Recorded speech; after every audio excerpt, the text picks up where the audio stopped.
Hello everyone, welcome back to the Flutter Book Project. This is Lesson 3, Landscape and Line.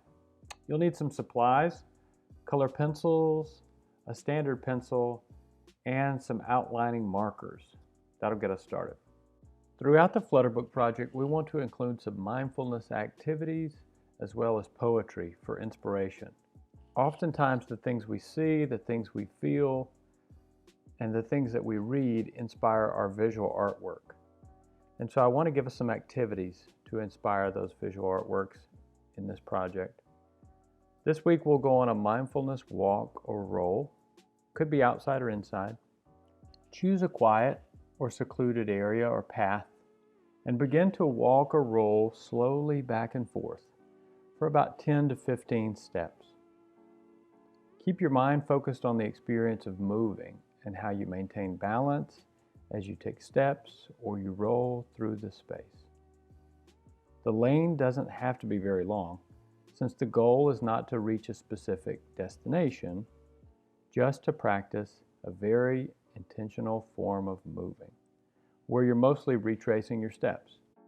Be present in the moment and enjoy not having a destination. Our poem inspiration this week comes from Rudyard Kipling, The Way Through the Woods.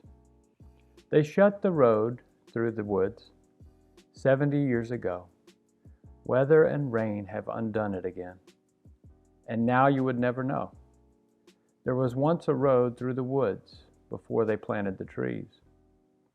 It is underneath the coppice and heath and the thin anemones. Only the keepers see that where the ring-dove broods and the badgers roll at ease, there was once a road through the woods.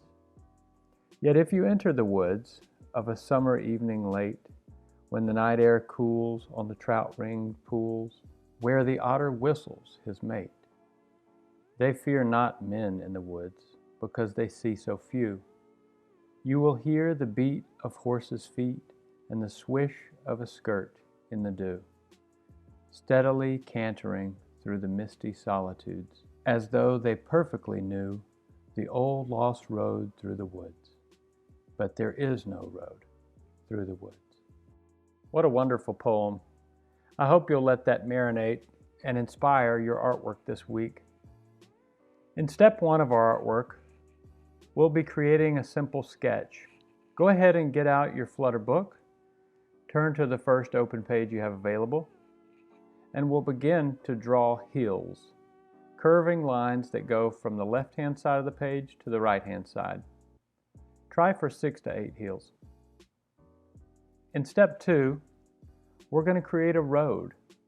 We're going to draw in lines that represent a path or a road. You can draw in more than one pathway. Feel free to pause the video now as you create your drawing. In step 3, we're going to ink those hills and roads in. And you can see them a bit better on screen here. I'm going to retrace each line of the hill, taking breaths as I do this.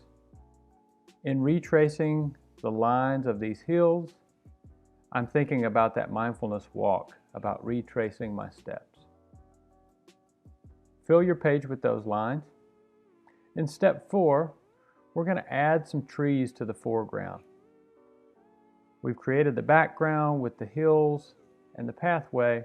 Now we're just adding in some larger elements to the foreground of the picture. You can see I'm using a darker marker and making wider lines to add in these trees. Step 5 is the fun part. We get to add a bit of color.